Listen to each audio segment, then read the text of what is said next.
welcome to Kocoa Tea. Today we're gonna have a little chit chat with you guys about our experiences being Jamaican, growing up in Jamaica, migrating to England. 10. 7. 16? And I was born here. You know what, yeah? I felt like I was coming. You know, like in America, when you watch those movies and when you go to school, it's like you wear your own clothes. I thought that's what it was going to be like. You just wear your own clothes? Yes. Oh. So I left Jamaica from wearing school uniform to England and wearing more school uniform. But then I didn't know about time differences, so I was like, okay, so we're going to England, yeah?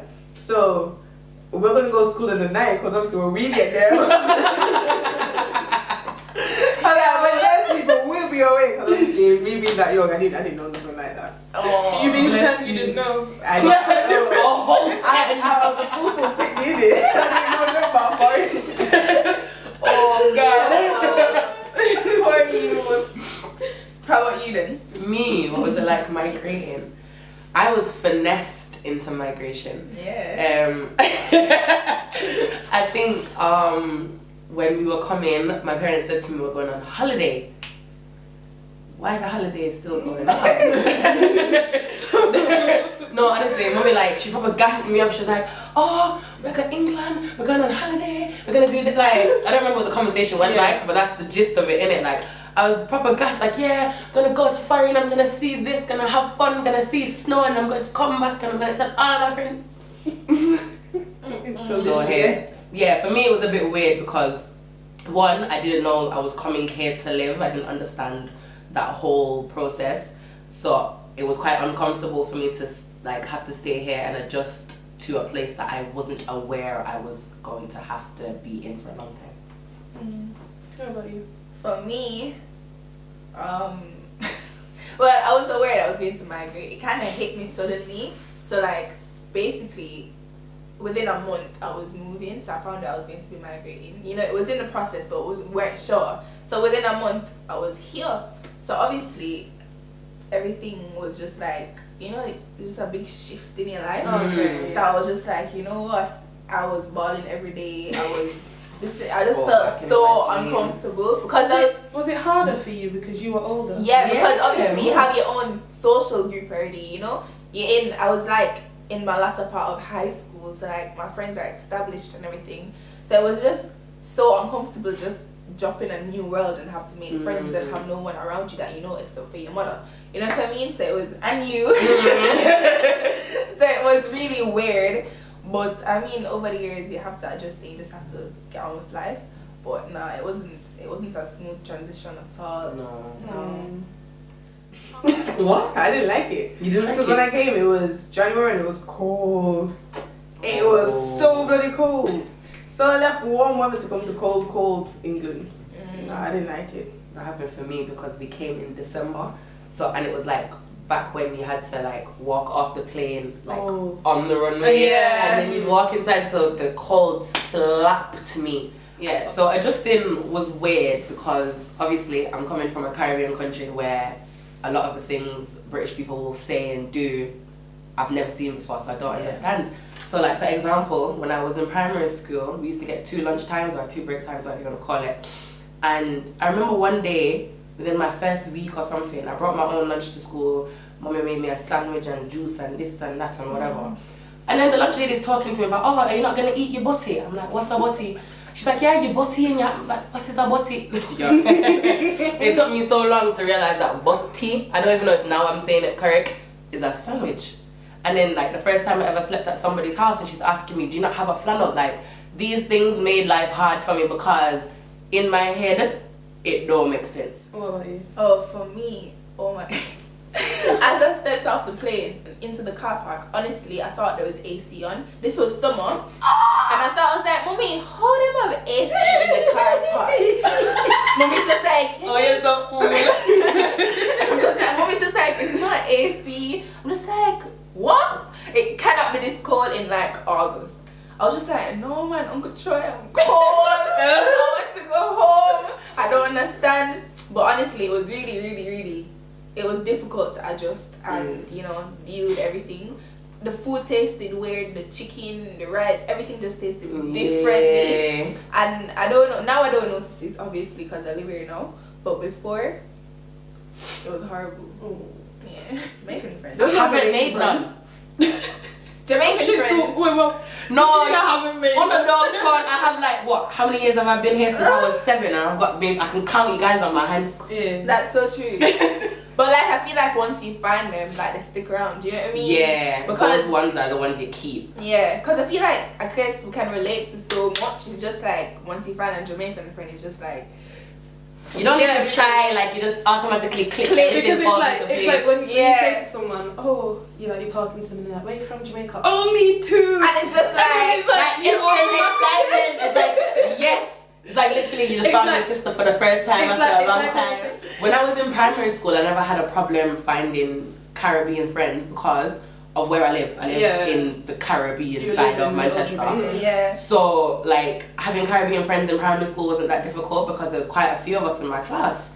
But it wasn't until obviously you get to high school that's when I realized that the majority of this place is African people. And when I say I can count the amount of Jamaican friends that I have on my hand, it's atrocious. Yeah. There's not enough of us here. The culture is so big here, don't get us wrong, but at the same time it's so hard to find a good friend, you know what I mean? Yeah. I find that so strange. The culture, where? In this country or like this city? I mean overall, I feel like for a small island, Jamaican culture is very big in England. Yeah, it is, but I think it's a popular culture. Yeah, it's a popular culture.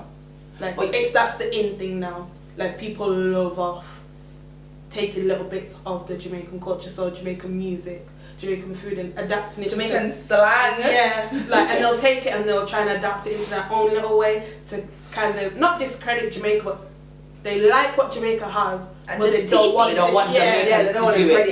Yeah, that's so true. But like, what I don't get though, there's so many of us here, but we still can't find each other.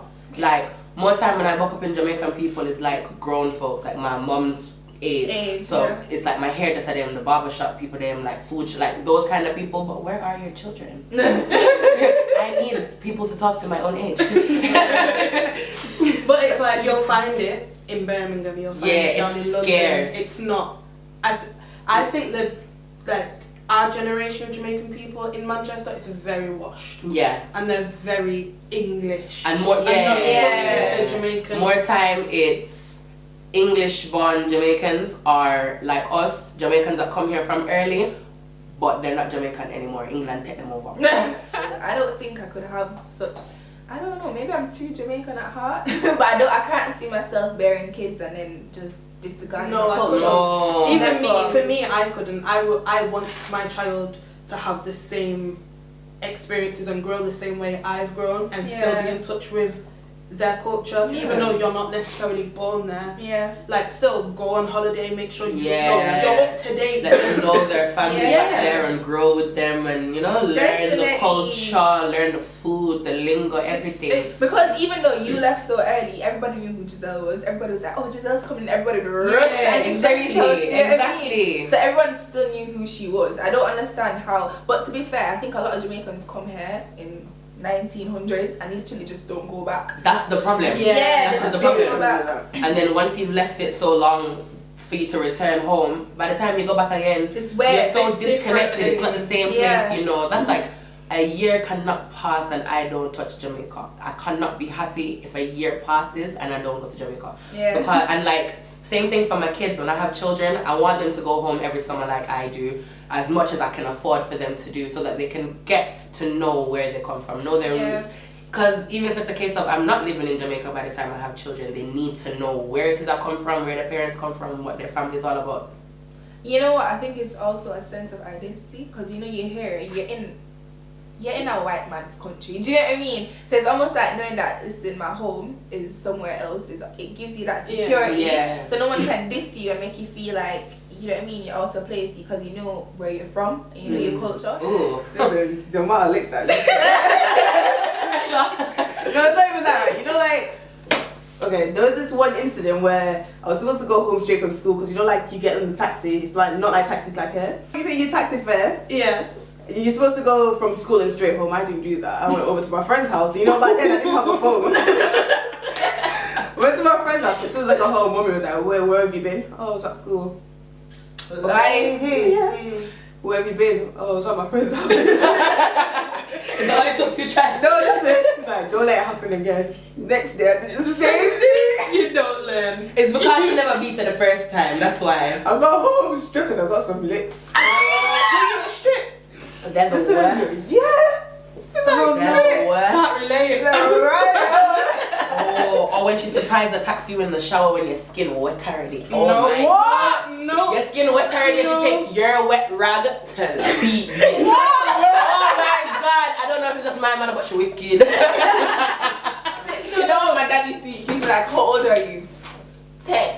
I get 10 links. I'm just like, I used to dread my birthday. I was just like, that means that I'm gonna get more. Honestly, I used to dread it. I was just, you know what I used to do? Daddy said when you go home and get beaten, I used to drop asleep in the car. I'm not sleeping, you know. I used to just knock out and he had to lift me up and put me to bed. So I was like, I'm sleeping. I was like, shit. Daddy never used to beat me. Daddy and Uncle Troy used to pinch me. But these men, you know, they have manly hands, so they're Yeah. like you have little red little bits on you because they just pinch and squeeze. Like, Oh. No, that's No. horrible. Do you know what I can say? Thank God. I never got. I think I can probably count the amount of times I've been beat by my mother. really? Yes. Because Oh, this same, is the good yes. thing. This is the good thing about being the last child. My mother got beat. My mother had lost all her energy for beating because she gave it to my brother. Oh, She had no energy left. I hear that. She had no energy to beat me. No, that makes I'd get a different punishment. What's that? I'm gonna phone your father. Okay. Oh, So did your dad used to beat you? No, my dad's only put his hands on me once because he believes So you that. never yet get beaten? So he You're believes living life no, luxuries. no, don't take that as luxury because you'll know what my dad looks like. Oh, that's Scary. true. He doesn't need to beat you to make you cry. So this day I still fear my mom. Like, that's how I was glad when I came to England now, yeah, because you know, like they're not allowed to beat children over here. Oh, they're not Are you allowed. alright? That's what didn't stop my mom. The last time I got beaten up, my mom was in year 8 and it was on my foot bottom. Your foot bottom. What? Listen, it was me and Janelle lined up and she's like, "Who wants to go first?" I was like, "Sorry." You let your little sister take it back. She has to go first, man. Oh. On your foot bottom. Foot bottom. Did that not You know hurt? what? No, my Yeah. foot was just no. I don't think Jamaicans care from once you have exposed skin Yeah, and they just have like you strength anywhere. in their hands. I know. You're getting Because one time my mum must have got into an argument or something, and she picked up the closest thing to her to hit me. Mm. And you see my flask that I drank out of yesterday. So she picked up this metal flask. It was a Starbucks red metal flask, and she just went doof on my head. Caribbean Cut me in moms. my head. They beat you with a small intention to kill you. honestly. No, isn't that the motto? I brought you into this world. I can take you out. Yeah, because my mother said to me, if her hands can't do it from once she have a leg them, and me and she. Mommy too funny. Syllable beatings. Oh, what did I say?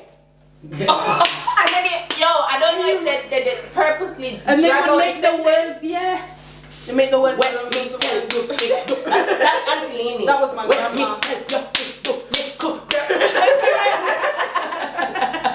Yo, did you used to run from your parents? Listen, Yes, I that's the worst used to listen, I used to run. If That's mommy, probably the worst thing to do than putting up your hand to fight them. I used to run. I don't care. I'm just like, mommy, what? I'm running. This one them picture, that's it. I know. I know. That's There's it. been plenty of time. Like, you know when you watch movies and you got one person on one side of something, the next person on the next side, you're like, I don't know what I did to deserve this, but I forgot what I did, and then I went under the bed, and then she was chasing me, and then she got a broomstick and moved the bed to one side. I moved with the bed, and she tried to win. I can't remember what I did, but in the end I came out and I didn't get a lick for the fact that she tried to Out of the times my mother has beat me, it has always been with an object. Yeah. She'll always grab anything. The good frying pan we no longer have. Because she picked it up to hit me with it. And then it broke. And then she beat me for breaking the frying pan. You know what? Yeah, she beat you for breaking the frying pan. My mother one day picked up the broomstick to beat me with, or a metal stick, one of them. And she must have hit me in my back and it snapped. She got pissed off at me for having such tough skin. My skin is apparently too tough, so I mashed up her stick. So she had to find something bigger and better. And because it was bigger and better, she stored it in my bedroom, right in my face, so that I could always see what I would get. So, growing up in a Caribbean household, prepared to live in fear. I don't think it's right to fear your parents. No, definitely not. But you should always have a level of Respect. Respect for them. No, I was gonna say you should have a level of fear, not for them, but be like, oh, if I'm rude to, this is my mother, Yeah, I if I should be do rude this, to her. then- Yeah, you should have fear of what can happen, but Yeah. not fear the person. Yeah, That's true. I used to fear my mom. I don't now, obviously, but because my mom was the person that I grew with, and she's the one who I was always getting the beatings from, and all of this, like, there comes a point where you're like, oh, okay, no, I can't do that because mom's gonna say this, or I can't ask that because mom's gonna do this, or whatever. So I don't understand how people like just take the licks and don't change. Yeah, Like, just stop doing it. She's not. Just stop. I've got such a big family as well. It's not always mummy alone that knows what happened. She'll tell everybody. Oh, yes, it never stays in That's your one thing I hate. Let our home business be our wife, call grandma, auntie, uncle, this a cousin, that a cousin. Everybody. This Like, is what? like one thing I know. If I did something wrong, my mum would tell my grandma, then my grandma would tell my auntie, then my Everybody grandma knows. would mention it to me, then my auntie would mention it to me, and I'd feel ashamed because I'm like, why so many people know my business? Yeah. And they don't even hide the fact that they're telling the whole family your business. She'll done beat you, send you to your room. She can hear you crying, but she's on the phone. Yeah, you know what you want to do? And then you can hear them on the phone talking about you. So they're like, what are you doing? Yeah, for real. It got to But a like, point where I hate that now. Like now that I'm 21. Now it pisses me. Why are you calling my like mommy? Like we have a massive family, so basically they have like 8 siblings. And there are sisters that love to talk. Sorry, auntie, I'm gonna see this, but you love to talk. They love to talk. So I don't understand why mommy will tell Auntie Cherise, the Auntie Cherise will tell Auntie Carla, and Auntie Carla will tell this, and everybody know, and I'm hearing my business from somebody, someone else. Or you hear your business from one of your cousins them who don't even know your business because I know. your mother tell your father and your father tell your sister shit. I know, and then when you hear it back, it's so twisted. Yes, and then you have to and then when you explain try, like it's not right. and then you try and correct and like, that's no, I believe your this father person. tell this. Yeah, Like no, daddy got it wrong. Yeah, honestly, Oh, I hate that now. You see, when I'm younger, I kind of get it, whatever. You Yeah, can do you it right. can't do nothing about it. But now that I'm getting older, you don't need to be telling everybody my business. Listen, I've told my mommy, and mommy still do. I'm still hearing it back from people. So mommy, please come on YouTube. I'm gonna ask you for stop.